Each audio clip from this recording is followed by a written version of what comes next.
వైకుంఠ ఏకాదశి సందర్భంగా తిరుమలలో కట్టుదిట్టమైన ఏర్పాట్లు చేసింది టీటీడీ. ఈ నెల 10న వైకుంఠ ఏకాదశి ఉత్తర ద్వార దర్శనం ఉండడంతో భక్తుల రద్దీ పెరిగే అవకాశం ఉంది. దీంతో పోలీసులు, టీటీడీ భక్తుల భద్రతకు కావలసిన ఏర్పాట్లలో నిమగ్నమయ్యారు. అందులో భాగంగా టీటీడీ చైర్మన్ బిఆర్ నాయుడు ఏర్పాట్లను పరిశీలించారు. జనవరి 9వ తేదీన అర్ధరాత్రి తరువాత జీఆర్ స్వాముల ఆధ్వర్యంలో శ్రీవారి ఆలయంలో వైకుంఠ ద్వారం తెరుచుకోనుంది. ఈ సందర్భంగా తిరుమలకు వచ్చే భక్తులకు టీటీడీ విస్తృత ఏర్పాట్లు చేస్తోంది. ఈ నెల 10 వేకువజామున నుంచి వైకుంఠ ఏకాదశి దర్శనం కోసం భక్తులను ప్రత్యేకంగా ఏర్పాటు చేసిన కంపార్ట్మెంట్లలోకి అనుమతించేందుకు తిరుమల దేవస్థానం ప్రత్యేక ఏర్పాట్లను చేస్తోంది. తిరుమలకు వచ్చే భక్తులకు ఎక్కడా కూడా చిన్నపాటి ఆటంకం ఏర్పడకుండా టీటీడీ అధికారులు ఎప్పటికప్పుడు సమీక్ష నిర్వహించి భక్తులకు ఇబ్బంది కలగకుండా దర్శనం కల్పించేలా ఏర్పాట్లు చేస్తున్నారు అధికారులు. 10వ తేదీ శుక్రవారం కావడంతో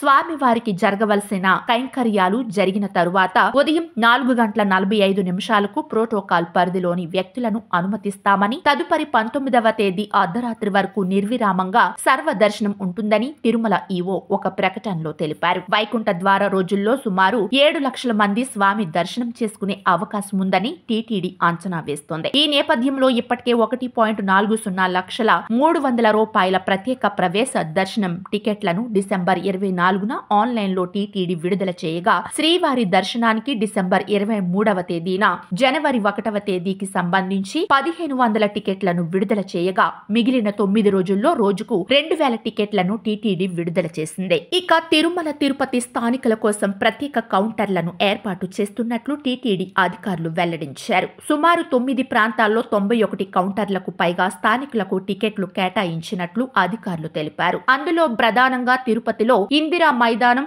రామచంద్ర పుష్కరిణి, శ్రీనివాసం కాంప్లెక్స్, విష్ణు నివాసం కాంప్లెక్స్, భూదేవి కాంప్లెక్స్, బైరాగి పట్టెడలోని రామానాయుడు ఉన్నత పాఠశాల, ఎంఆర్ పల్లిలోని జిల్లా పరిషత్ ఉన్నత పాఠశాల, జీవకోనలోని జిల్లా పరిషత్ ఉన్నత పాఠశాల, అదేవిధంగా తిరుమల స్థానికుల కోసం తిరుమల బాలాజీ నగర్ కమ్యూనిటీ హాల్లో టోకెన్ కౌంటర్లు ఏర్పాటు చేసినట్లు తెలిపారు. మొదటి 3 రోజులు మాత్రమే ఈ 9 కౌంటర్లలో టికెట్లు కేటాయిస్తామని, తరువాత శ్రీనివాస, విష్ణు నివాసం, భూదేవి కాంప్లెక్స్ లో ఉన్న కౌంటర్లలో మాత్రమే వైకుంఠ ద్వార దర్శనానికి సంబంధించిన టికెట్లను ఇస్తామని అధికారులు వెల్లడించారు. ముఖ్యంగా భక్తులు తమకు కేటాయించిన నిర్దేశిత సమయానికి క్యూ లైన్ల వద్దకు చేరుకోవాలని అధికారులు భక్తులకు విజ్ఞప్తి చేశారు.